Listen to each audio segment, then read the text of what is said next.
বিসমিল্লাহির রহমানির রহিম। আসসালামু আলাইকুম ওয়া রাহমাতুল্লাহ। প্রিয় শিক্ষার্থীরা, জাতীয় বিশ্ববিদ্যালয়ের অনলাইন ক্লাসে সবাইকে স্বাগতম। করোনাকালীন শিক্ষা কার্যক্রম চলমান রাখার স্বার্থে জাতীয় বিশ্ববিদ্যালয়ের উদ্যোগে অনলাইন ক্লাসে সংযুক্ত হতে পেরে আমি আনন্দিত। সবাইকে স্বাস্থ্যবিধি মেনে চলার আহ্বান জানাচ্ছি। আমি মোহাম্মদ রুবায়েতি আফরোজ, প্রভাষক রাষ্ট্রবিজ্ঞান বিভাগ, রাজশাহী কলেজ, রাজশাহী। আমি রাষ্ট্রবিজ্ঞান বিষয়ে পূর্ব এশিয়া সরকার ও রাজনীতি, চীন, জাপান এবং দক্ষিণ কোরিয়া কোর্সের ডায়েট অর্থাৎ জাপানের আইনসভা ডায়েট এর গঠন, ক্ষমতা ও কার্যাবলী সম্পর্কে একটু আলোচনা করার চেষ্টা করব। প্রথমেই লক্ষ্য করো বাংলাদেশের আইনসভার নাম জাতীয় সংসদ।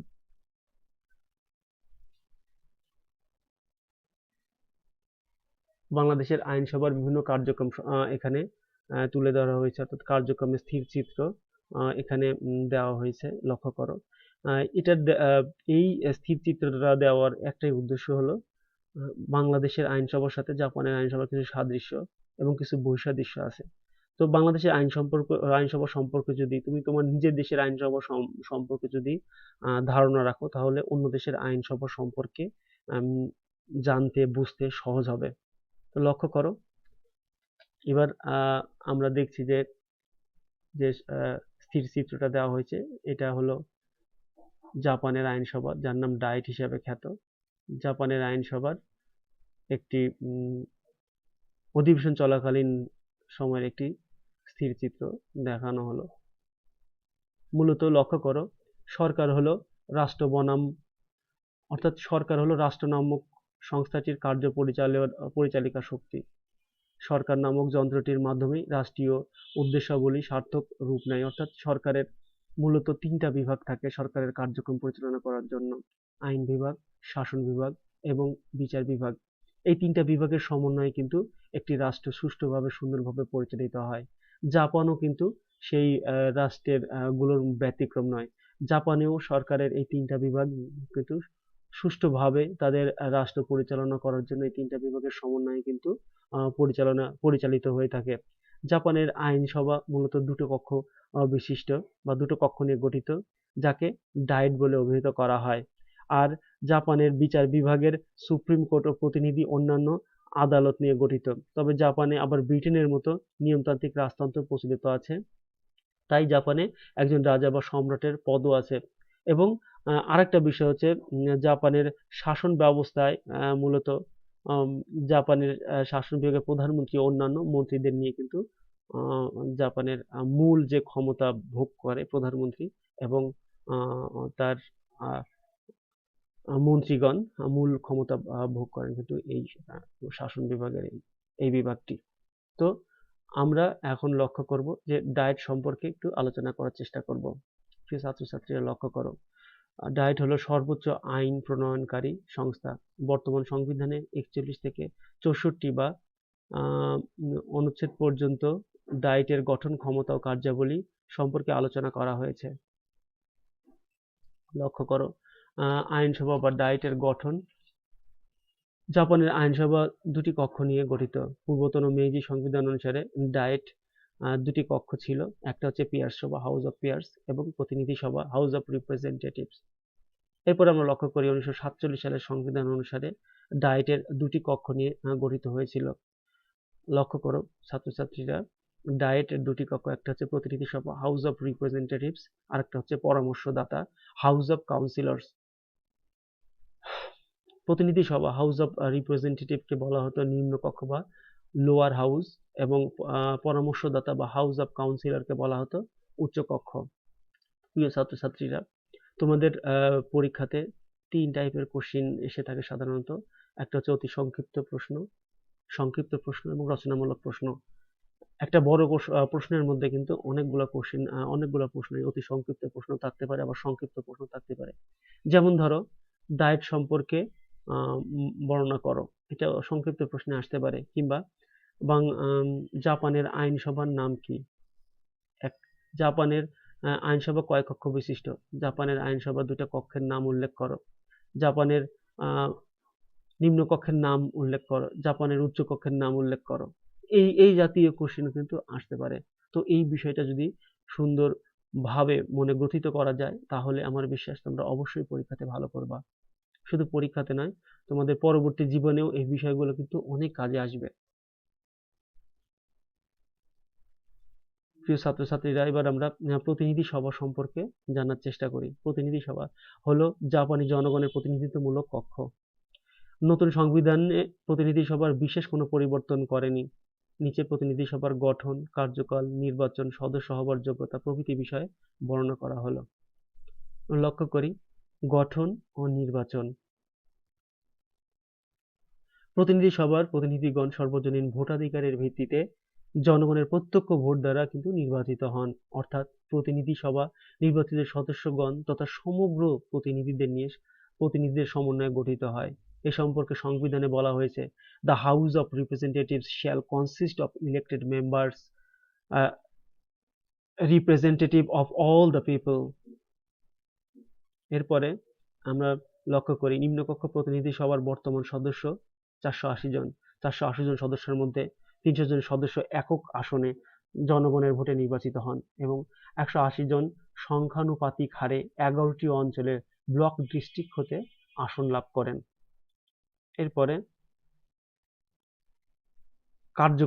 কার্যকাল সম্পর্কে আমরা জানব। প্রতিনিধি সভার কার্যকাল মূলত 4 বছর, কিন্তু মন্ত্রিসভা ইচ্ছা করলে এই কার্যকাল শেষ হবার পূর্বে একে ভেঙে দিতে পারেন। তাই প্রতিনিধি সভা যে কোনো সময় বাতিল হয়ে যেতে পারে। প্রতিনিধি সভা ভেঙে দেওয়া হলে শেষ হবার পূর্বেই এই মেয়াদের অবসান ঘটবে। এরপরে আমরা সদস্যদের যোগ্যতা সম্পর্কে জানব। জাপানের 20 বছর বা ততোধিক বছর বয়স্ক প্রতিটি নাগরিককে ভোটাধিকারের নিশ্চয়তা দেওয়া হয়। আর কোনো নাগরিককে প্রতিনিধি সভার সদস্য হতে হলে তাকে কমপক্ষে 25 বছর বয়স হতে হবে। এ প্রসঙ্গে ইয়াগানা বলেছেন, the age qualification is 25 years for the House of Representatives. আবার প্রতিনিধি সভার সদস্য যিনি হবেন তিনি যে এলাকা থেকে নির্বাচনের প্রার্থী হতে চান তাকে কমপক্ষে সেই এলাকায় 3 বছর যাবত স্থায়ীভাবে বসবাস করতে হবে।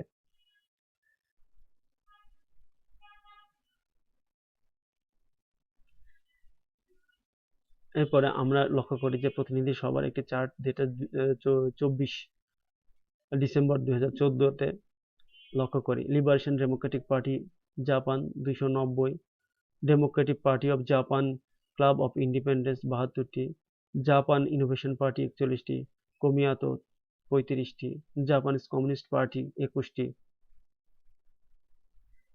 তারপরে পার্টি অফ ফিউচার জেনারেশন 2টি, সোশ্যাল ডেমোক্রেটিক পার্টি 2টি, পিপুলস লাইফ পার্টি 2টি, ইন্ডিপেন্ডেন্স 8টি, স্পিকার 1 এবং ভাইস স্পিকার 1, মোট 10টি, টোটাল 475টি। এরপরে কাউন্সিল বা পরামর্শদাতা সভা। প্রিয় ছাত্রছাত্রীরা, তোমরা লক্ষ্য করো, কাউন্সিল বা পরামর্শদাতা সভা হলো ডায়েটের উচ্চকক্ষ। নতুন সংবিধান অনুসারে জাপানের অভিজাত সম্প্রদায় বিলুপ্ত হয়ে সকলেরই সমান অধিকারের স্বীকৃতি দেওয়া হয়েছে। ফলে জাপানের পূর্বতন উত্তরাধিকারের ভিত্তিতে গঠিত পিয়ার সভার পরিবর্তে নির্বাচিত পরামর্শদাতা সভার সৃষ্টি হয়েছে। এ বিষয়ে জাপানের উচ্চকক্ষ মার্কিন যুক্তরাষ্ট্রের উচ্চকক্ষ সিনেটের আদর্শে গঠিত হয়েছে। নিচে পরামর্শদাতা সভার গঠন, নির্বাচন, কার্যকাল, সদস্যের যোগ্যতা প্রভৃতি মেয়াদ সম্পর্কে আলোচনা করা হলো। লক্ষ্য করো,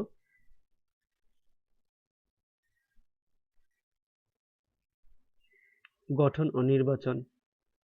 উচ্চকক্ষ পরামর্শদাতা সভার সদস্যগণ স্ত্রী পুরুষ নির্বিশেষে সর্বজনীন ভোটাধিকারের ভিত্তিতে জনসাধারণের প্রত্যক্ষ ভোটে নির্বাচিত হন।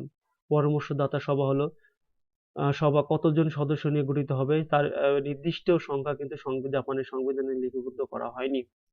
তবে পরবর্তীকালে জাপানের ডায়েট বা আইনসভার দ্বারা বা এর সদস্য সংখ্যা নির্দিষ্ট করা হয়। পরামর্শদাতা সভা বর্তমান সদস্য সংখ্যা 242 জন। 242 জন সদস্য দুটি ভিন্ন নির্বাচনী এলাকা হতে নির্বাচিত হন। এর মধ্যে লক্ষ্য করো 146 জন সদস্য নির্বাচিত হন প্রিফেকচুয়াল নির্বাচনী এলাকা সমূহ হতে, অর্থাৎ 146 জন সদস্য জেলাওয়ারি কোটা 47 জেলার ভিত্তিতে বিশেষ পদ্ধতিতে নির্বাচিত হয়ে থাকেন। বাকি 96 জন সদস্য দেশভিত্তিক জাতীয় নির্বাচনী এলাকা হতে, অর্থাৎ 96 জন সদস্য আনুপাতিক হারে রাজনৈতিক দলের তালিকার ভিত্তিতে পরোক্ষভাবে নির্বাচিত হন। মোট কথা 252 জন সদস্যের মধ্যে 146 জন সদস্য স্থানীয়ভাবে এবং 96 জন সদস্য জাতীয়ভাবে নির্বাচিত হবেন। পরামর্শদাতা সভা ভেঙে দেওয়া যেতে পারে না। এরপর আমরা লক্ষ্য করি কার্যকাল, অর্থাৎ এই সবার কার্যকাল কত পর্যন্ত আমরা পরামর্শদাতা সভার সদস্যদের কার্যকাল মোট 6 বছর।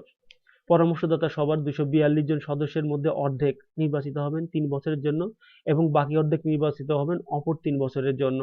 সুতরাং প্রতি 3 বছর অন্তর অন্তর নির্বাচনের মাধ্যমে অর্ধেক অর্থাৎ 121 জন প্রতিনিধি আইনসভায় আসবে। এরপরে আমরা লক্ষ্য করি সদস্যদের যোগ্যতা কিরূপ হবে সে সম্পর্কে আমরা জানার চেষ্টা করি। আইনসভার সদস্য হতে হলে প্রত্যেক সদস্যের কিছু যোগ্যতা থাকতে হবে। আইনসভার উচ্চকক্ষের পরামর্শদাতার সদস্য হতে হলে প্রার্থীকে কমপক্ষে 30 বছর বয়স হতে হবে। এই সম্পর্কে এরপরে আমরা লক্ষ্য করি যে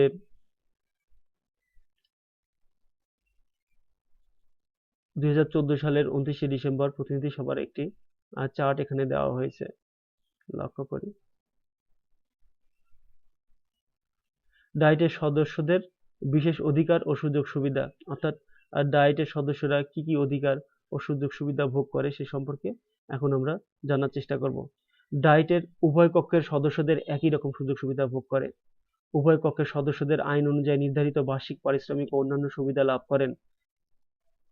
আইনে নির্দেশিত কয়েকটি ক্ষেত্র ব্যতীত ডায়েটের উভয় কক্ষের সদস্যদের ডায়েটের অধিবেশন চলাকালীন সময়ে গ্রেপ্তার হবার বিরুদ্ধে দায় মুক্তি ভোগ করেন। আইনসভার অধিবেশন শুরু হবার পূর্বে কোনো সদস্যকে গ্রেপ্তার করা হয়ে থাকে সংশ্লিষ্ট কক্ষের দাবিক্রমে তাকে অধিবেশনের মেয়াদকালে মুক্তি দেওয়া হবে। কোনো কক্ষের সদস্যই কক্ষের বক্তৃতা দান, বিতর্কে অংশগ্রহণ ও ভোটদানের ব্যাপারে কক্ষের বাইরে দায়ী থাকবেন না। এবার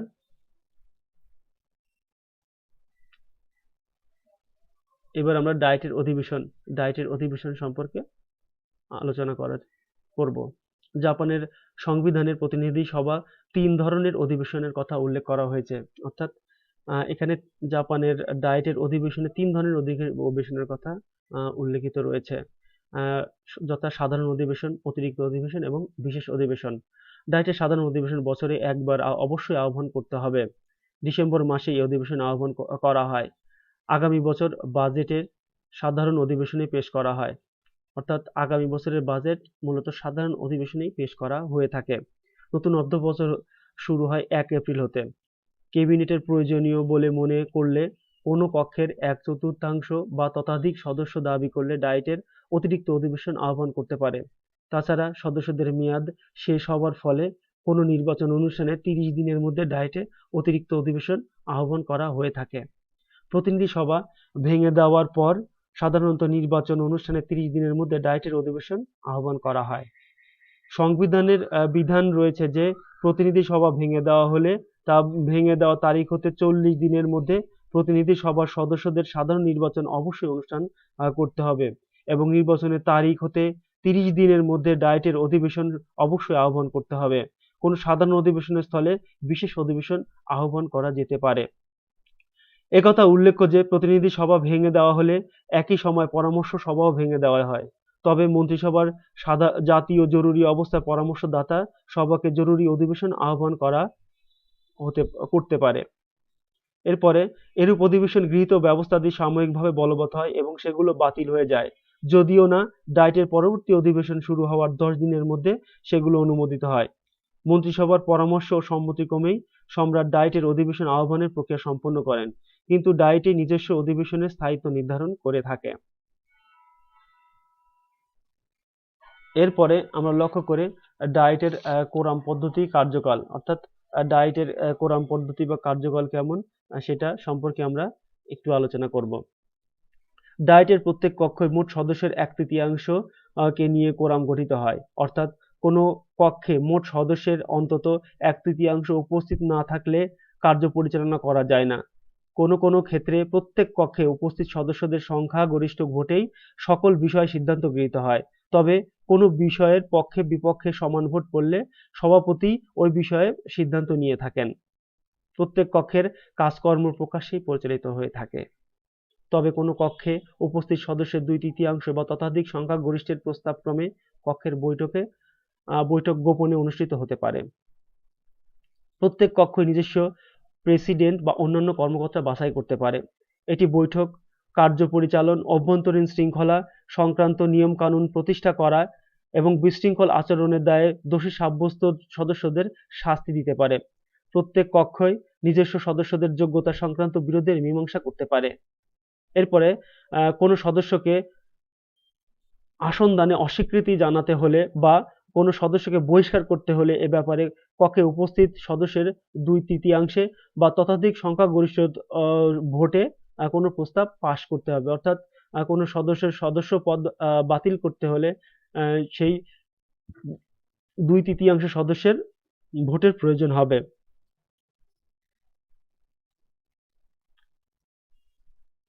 প্রিয় ছাত্রছাত্রীরা, এখন আমরা লক্ষ্য করব যে ডায়েটের ক্ষমতা ও কার্যাবলী। তোমরা লক্ষ্য করো যে জাপানের আইনসভা অর্থাৎ জাপানের যে ডায়েট, এটা কিন্তু শাসন ব্যবস্থার মূল স্তম্ভ হিসাবে পরিগণিত হয়ে আছে। জনগণের ক্ষমতা তাদের নির্বাচিত প্রতিনিধি হিসাবে ডায়েটের সদস্যদের মাধ্যমে কিন্তু প্রয়োগ করা হয়ে থাকে। অর্থাৎ জনগণের নির্বাচিত প্রতিনিধি কিন্তু ডায়েটে প্রতিনিধিত্ব করেন এবং এর মাধ্যমে জনগণের ভাষা কিন্তু প্রকাশিত হয়ে থাকে। ডায়েটই রাষ্ট্রীয় ক্ষমতার সর্বোচ্চ সংস্থা ও আইন প্রণয়নকারী একমাত্র সংস্থার অধিকারী। সংবিধান অনুসারে the diet or Parliament of Japan is the highest organ of the state power and sole law-making organ of the state. Diet সংবিধান অনুসারে কতগুলো বিশেষ ক্ষমতা ও দায়িত্ব পালন করে থাকে, এগুলো নিচে আলোচনা করা হলো। লক্ষ্য করো, আইন প্রণয়ন সংক্রান্ত ক্ষমতা, অর্থাৎ জাপানের ডায়েটই রাষ্ট্রের একমাত্র আইন প্রণয়নকারী সংস্থা। আইন প্রণয়নের ক্ষমতা একচেটিয়াভাবে ডায়েটের হাতে ন্যস্ত। ডায়েট ছাড়া কোনো সংস্থার দ্বারা আইন প্রণয়ন নীতিগতভাবে নিষিদ্ধ। এরূপে আইন তৈরির ক্ষেত্রে ডায়েটের সিদ্ধান্তই চূড়ান্ত এবং এক্ষেত্রে অন্য কোনো সংস্থা অংশগ্রহণ, দৃষ্টান্তস্বরূপ রাজকীয় অনুমোদন আইন তৈরির ক্ষেত্রে প্রয়োজনীয় নয়।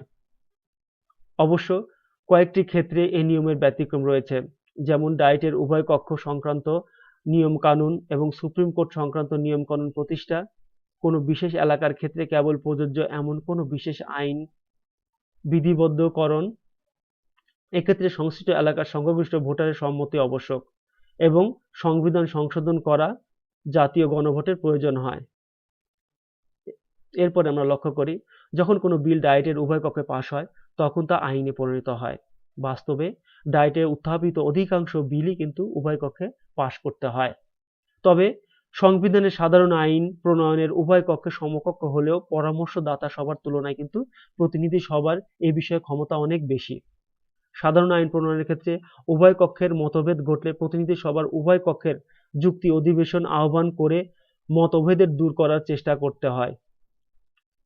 এরূপ অধিবেশন উভয় কক্ষের সংখ্যাধিক্যের অনুমোদনে আইন পাশ হতে পারে, অথবা যদি কোনো প্রস্তাব প্রতিনিধি সভা কর্তৃক অনুমোদিত হয়ে উচ্চ কক্ষে কর্তৃক প্রত্যাখ্যিত হয় অথবা নিম্নকক্ষ কর্তৃক অনুমোদিত হবার 60 দিন পর্যন্ত উচ্চকক্ষ নিম্নকক্ষ কর্তৃক প্রেরিত প্রস্তাবটি সম্পর্কে কোনো প্রস্তাব না করে, তাহলে নিম্নকক্ষ দ্বিতীয়বার বিলটিকে 2/3 সংখ্যক সদস্য দ্বারা অনুমোদন করলে প্রস্তাবটি উচ্চকক্ষের সম্মতি ব্যতি রেখেই আইনে পরিণত হতে পারে বা আইনে পরিণত হয়। এরূপ সংশোধনী বিলে উচ্চকক্ষ সম্মতি দানে বাধ্য থাকে। এরপরে ডায়েট এবং তার সদস্যবৃন্দ কেবল আইন প্রণয়ন করে না, ডায়েটের সদস্যদের মধ্যে আইন সংক্রান্ত অথবা আইন পাশ সংক্রান্ত বিষয় আলোচনা করা হয়। সবার সদস্যদের তাদের বক্তৃতার মাধ্যমে বিভিন্ন বিষয়ে বহু তথ্য ও পরিসংখ্যান আইনসভায় পেশ করেন এবং আইনের খুঁটিনাটি বিষয়ে আইনসভায় তুলে ধরে। ডায়েটের সদস্যবৃন্দ বিতর্কে অংশগ্রহণের মাধ্যমে আইন প্রণয়ন সংক্রান্ত বিভিন্ন সমস্যা সম্পর্কে আলোচনা ও বিতর্কের মাধ্যমে আইন সংশোধন সাধন করে এবং বিধিবদ্ধ করার ব্যবস্থা করে থাকে। তাই ডায়েটকে জাতির মুখপাত্র ও ব্যাপক আলোচনার কেন্দ্র বলে অভিহিত করা হয়ে থাকে। এরপরে আমরা লক্ষ্য করি শাসন সংক্রান্ত ক্ষমতা। ডায়েটে শাসন সংক্রান্ত ক্ষমতা রয়েছে। শাসন সংক্রান্ত কোনো গুরুত্বপূর্ণ বিষয় সিদ্ধান্ত ক্ষেত্রে শাসন বিভাগ কোনো ক্রমেই ডায়েটকে এড়িয়ে যেতে পারে না। নিচে ডায়েটের শাসন সংক্রান্ত ক্ষমতা বর্ণনা করা হলো। 1. প্রধানমন্ত্রী মনোনয়ন। ডায়েটের নতুন প্রধানমন্ত্রী মনোনয়ন করে। মূলত ডায়েটের মাধ্যমে প্রধানমন্ত্রী মনোনীত হয়ে থাকে, বা ডায়েট যাকে স্থির করবেন বা দলের যে প্রধান থাকেন তাকে স্থির করলেই তিনি প্রধানমন্ত্রী হতে পারেন। এক্ষেত্রে নিম্নকক্ষ প্রতিনিধি সভাকে উচ্চকক্ষ পরামর্শদাতার সভার তুলনায় বেশি অগ্রাধিকার দেওয়া হয়। অর্থাৎ প্রতিনিধি সভার চেয়ে প্রতিনিধি সভাকে উচ্চকক্ষের পরামর্শদাতার সভার তুলনায় অনেক বেশি অগ্রাধিকার দেওয়া হয়ে থাকে। প্রধানমন্ত্রী মনোনয়নের ব্যাপারে প্রতিনিধি সভা এবং পরামর্শদাতা সভার মধ্যে মতভেদ দেখা দিলে এবং উভয় পক্ষের কোনো যৌথ কমিটির মাধ্যমে কোনো মতৈক্যে পৌঁছানো না গেলে পরামর্শদাতা সভা 10 দিনের মধ্যে প্রধানমন্ত্রী হিসাবে কারো নাম প্রস্তাব করতে ব্যর্থ হলে প্রতিনিধি সভার সিদ্ধান্তই চূড়ান্ত বলে গণ্য হয়। প্রধানমন্ত্রী মনোনয়নের ব্যাপারে দুই কক্ষের মধ্যে বাস্তবে প্রায় সর্বদাই মতৈক্য প্রতিষ্ঠিত হয়েছে। অর্থাৎ প্রধানমন্ত্রী নির্বাচনের ব্যাপারে দুই কক্ষেরই একই মতামত লক্ষ্য করা যায়। অতীত ইতিহাস ঘেঁটে এটাই দেখা গিয়েছে। এরপর আমরা লক্ষ্য করি মন্ত্রিসভার নিয়ন্ত্রণ ও তদারকি। ডায়েটের একটি গুরুত্বপূর্ণ কাজ হচ্ছে মন্ত্রিসভার নিয়ন্ত্রণ ও তদারকি। অনাস্থা প্রস্তাব উত্থাপন, নিন্দা প্রস্তাব গ্রহণ প্রভৃতির মাধ্যমে ডায়েটের শাসন বিভাগের কার্যাবলীকে নিয়ন্ত্রণ করে। ডায়েটের আস্থা হারালে সরকারকে পদত্যাগ করতে হয়। অর্থাৎ ডায়েট সরকারের অপসারণ ক্ষমতারও অধিকারী। ডায়েটের অনাস্থা প্রস্তাব গ্রহণ করে মন্ত্রিসভা বা ক্যাবিনেটে পদত্যাগে বাধ্য করতে পারে। মন্ত্রিসভার ব্যাপারে আস্থা বা অনাস্থা প্রস্তাব উত্থাপন করার ক্ষমতা প্রতিনিধি সভার রয়েছে। সংবিধানের বিধান রয়েছে যে যদি প্রতিনিধি সভা কোনো অনাস্থা প্রস্তাব গ্রহণ না করে বা কোনো আস্থা প্রস্তাব প্রত্যাখ্যান করে তাহলে মন্ত্রিসভা পদত্যাগ করবে, যদি না 10 দিনের মধ্যে প্রতিনিধি সভা ভেঙে দেওয়া হয়। পক্ষান্তরে অনাস্থা প্রস্তাব উত্থাপনের আইনগত ক্ষমতা প্রতিনিধি সভার নেই। তবে একক্ষ নিন্দা প্রস্তাব উত্থাপনের মাধ্যমে মন্ত্রিসভার দায়িত্বশীলতা নিশ্চিত করতে পারে। এরপরে আমরা লক্ষ্য করি অর্থ সংক্রান্ত ক্ষমতা। অর্থাৎ অর্থ সংক্রান্ত ক্ষমতা কি কি আছে? আমরা প্রথমেই লক্ষ্য করি অর্থ সংক্রান্ত ক্ষমতা, আয় ব্যয় সংক্রান্ত ক্ষমতা, জাতীয় বাজেট উত্থাপন করার ক্ষমতা এবং কর আরোপ করার ক্ষমতা রয়েছে। প্রথমে আমরা লক্ষ্য করি আয় ব্যয় নিয়ন্ত্রণ সংক্রান্ত ক্ষমতা। জাপানের ডায়েটের মাধ্যমেই জাতীয় আয় ব্যয় নিয়ন্ত্রণ ও পরিচালিত হয়ে থাকে। পূর্বে ডায়েটের আয় ব্যয় নিয়ন্ত্রণের ওপর যে সমস্ত বাধা ছিল নতুন সংবিধানে সে সমস্ত বাধার অপসারণ বা নিরসন করা হয়েছে। সুতরাং আয় ব্যয় নিয়ন্ত্রণের ক্ষেত্রে ডায়েটের গুরুত্বপূর্ণ ভূমিকা পালন করে। অর্থাৎ ডায়েটই আয় ব্যয়ের ক্ষেত্রে গুরুত্বপূর্ণ ভূমিকা পালন করে থাকে। এরপরে আমরা লক্ষ্য করি জাতীয় বাজেট উত্থাপন সংক্রান্ত, অর্থাৎ জাতীয় বাজেট উত্থাপন সংক্রান্ত গুরুত্বপূর্ণ ক্ষমতা ভোগ করে কিন্তু ডায়েট। প্রতি অর্থ বছরের আয় ব্যয় সংক্রান্ত বাজেট আইনসভায় ডায়েটে উত্থাপন করা হয়। মন্ত্রিসভা বাজেটের খসড়া তৈরি করে এবং তা পর্যালোচনা ও অনুমোদনের জন্য ডায়েটে পেশ করে। আর বাজেট বিল প্রথমে বিচার বিবেচনা করার অধিকার প্রতিনিধি সভার রয়েছে। অর্থাৎ বাজেটের খসড়া প্রথমে অবশ্যই এ কক্ষে পেশ করতে হবে। বাজেটের বিচার বিবেচনার পর পরামর্শদাতা সভা প্রতিনিধি সভার চেয়ে ভিন্নতর সিদ্ধান্ত গ্রহণ করলে এবং উভয় কক্ষের কোনো যৌথ কমিটির মাধ্যমে কোনো মতৈক্যে পৌঁছানো না গেলে প্রতিনিধি সভার সিদ্ধান্তই ডায়েটের সিদ্ধান্ত বলে গণ্য হবে। প্রতিনিধি সভা দ্বারা গৃহীত বাজেট প্রাপ্তির 30 দিনের মধ্যে পরামর্শদাতা সভা চূড়ান্ত সিদ্ধান্ত নিতে ব্যর্থ হলে প্রতিনিধি সভার সিদ্ধান্তই ডায়েটের সিদ্ধান্ত বলে গণ্য হবে। এদিক থেকে প্রতিনিধি সভা ব্রিটিশ কমন সভার অনুরূপ প্রাধান্যশীল ক্ষমতায় ভোগ করে। এরপরে আমরা লক্ষ্য করি কর আরোপ। কর আরোপের ক্ষমতা কিন্তু ডায়েটের রয়েছে। ডায়েটের অনুমোদন ছাড়া কোনো কর আরোপ বা কোনো করের ক্ষেত্রে পরিবর্তন করা যাবে না। এরপরে আমরা লক্ষ্য করি বৈদেশিক বিষয়াদি সংক্রান্ত ক্ষমতা। অর্থাৎ ডায়েটের বৈদেশিক বিষয়াদি পরিচালনার ক্ষেত্রে নিয়ন্ত্রণ ক্ষমতা ভোগ করে। মন্ত্রিসভার উদ্যোগে বৈদেশিক চুক্তি স্বাক্ষরের বিষয়টি অবশ্যই ডায়েট কর্তৃক অনুমোদিত হতে হবে। বাজেটের মতো এক্ষেত্রেও প্রতিনিধি সভা প্রাধান্যশীল কর্তৃত্ব প্রয়োগ করে। প্রতিনিধি সভার চুক্তির বিষয়ে প্রথমে বিচার বিবেচনা করবে। এটি প্রতিষ্ঠিত প্রথা, যদিও এ মর্মে সংবিধানে কোনো উল্লেখ নেই। কিন্তু অধিকন্তু পরামর্শদাতা সভার প্রতিনিধি সভার চেয়ে ভিন্নতর সিদ্ধান্ত গ্রহণ করলে এবং উভয় পক্ষের কোনো যৌথ কমিটির মাধ্যমে কোনো সিদ্ধান্ত পৌঁছানো না গেলে বা চুক্তিটি প্রতিনিধি সভায় গৃহীত হবার পর তার খসড়া প্রাপ্তির 30 দিনের মধ্যে পরামর্শদাতা সভার চূড়ান্ত সিদ্ধান্ত বলে ব্যর্থ হলে প্রতিনিধি সভার সিদ্ধান্তই কিন্তু ডায়েটের সিদ্ধান্ত বলে গণ্য হবে। এরপরে লক্ষ্য করি তদন্ত ও অনুসন্ধান সংক্রান্ত ক্ষমতা। মূলত ডায়েটের অপর একটি গুরুত্বপূর্ণ ক্ষমতা হচ্ছে তদন্ত ও অনুসন্ধান মূলক কার্য পরিচালনা করা।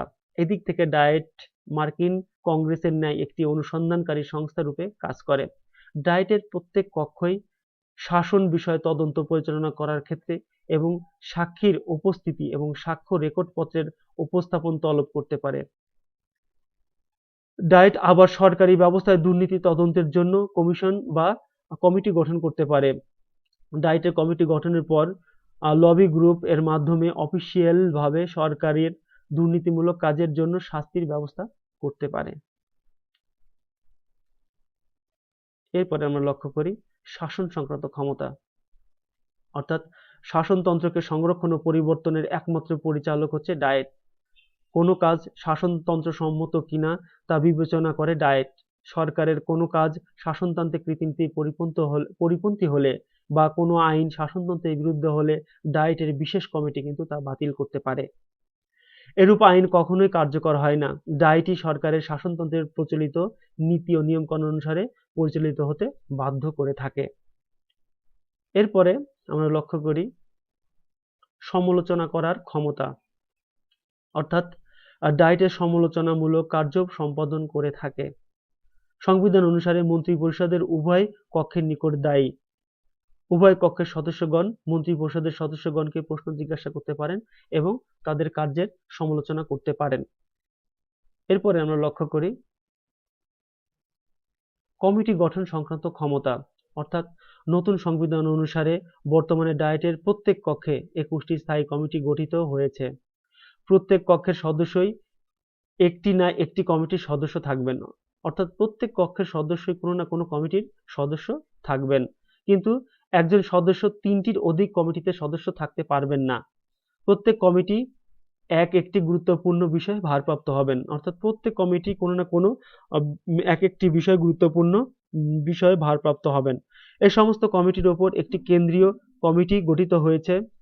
10টি প্রতিনিধি ও 8টি পরামর্শদাতা নিয়ে এই কেন্দ্রীয় কমিটি গঠিত।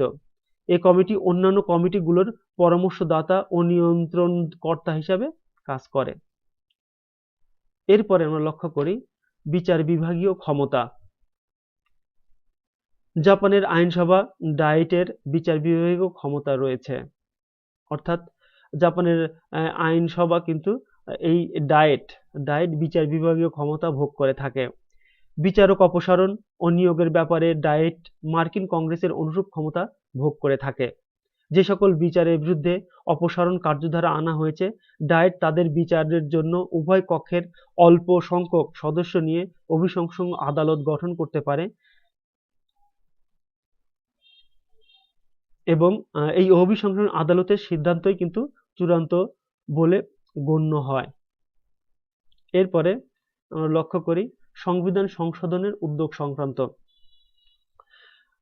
জাপানের সংবিধানের কোনো সংস্কার বা পরিবর্তন আমেরিকা যুক্তরাষ্ট্রের সংবিধানের মতো সুকঠিন নয়। প্রয়োজন বোধে ডায়েট কর্তৃক গৃহীত সংশোধনী আইনের মাধ্যমে এটি সম্পাদন হতে পারে।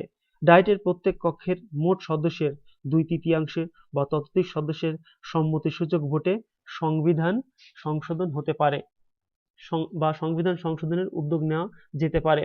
এটি অনুমোদনের জন্য জনগণের নিকট পেশ করা হয়। ডায়েটে নির্দেশিত কোনো নির্বাচন প্রদত্ত সকল ভোটের সংখ্যাগরিষ্ঠতার প্রস্তাবটি অনুমোদিত হবে। প্রিয় ছাত্রছাত্রীরা, এরপরে আমরা লক্ষ্য করি ডায়েটের আরো অনেক ক্ষমতা আছে, যে ক্ষমতাগুলো ডায়েট ভোগ করে থাকে। যে এই অন্যান্য ক্ষমতাগুলোর মধ্যে আমরা লক্ষ্য করি প্রত্যেক কক্ষই নিজস্ব সভাপতি ও অন্যান্য কর্মকর্তা বাছাই করতে পারবেন, অর্থাৎ প্রত্যেক কক্ষই নিজের সভাপতি নির্বাচন ও অন্যান্য কর্মকর্তা বাছাই করে থাকে। এরপরে কার্যপ্রণালী ও অভ্যন্তরীণ শৃঙ্খলা সম্পর্কিত নিয়ম কানুন, অর্থাৎ ডায়েটের কার্যপ্রণালী অভ্যন্তরীণ শৃঙ্খলা সম্পর্কিত নিয়ম কানুন তৈরি করে থাকে ডায়েটই। এই ক্ষমতা ডায়েটই ভোগ করে থাকে। এরপরে আমরা লক্ষ্য করি অসদাচরণের দায়ে দোষী সদস্যদের বিচার করে, অর্থাৎ কোনো ব্যক্তি যদি অসদাচরণের দায়ে দোষী সাব্যস্ত হন তার বিচার ডায়েট সম্পাদন করে থাকে। এরপরে আমরা লক্ষ্য করি প্রতিটি কক্ষই নিজের যোগ্যতা সংক্রান্ত বিরোধ মীমাংসা করে, অর্থাৎ প্রত্যেকটি কক্ষই তাদের নিজেদের মধ্যে যে বিরোধ সংক্রান্ত মীমাংসা কিন্তু ডায়েটের মাধ্যমে সম্পাদিত হয়ে থাকে। এরপরে আমরা লক্ষ্য করি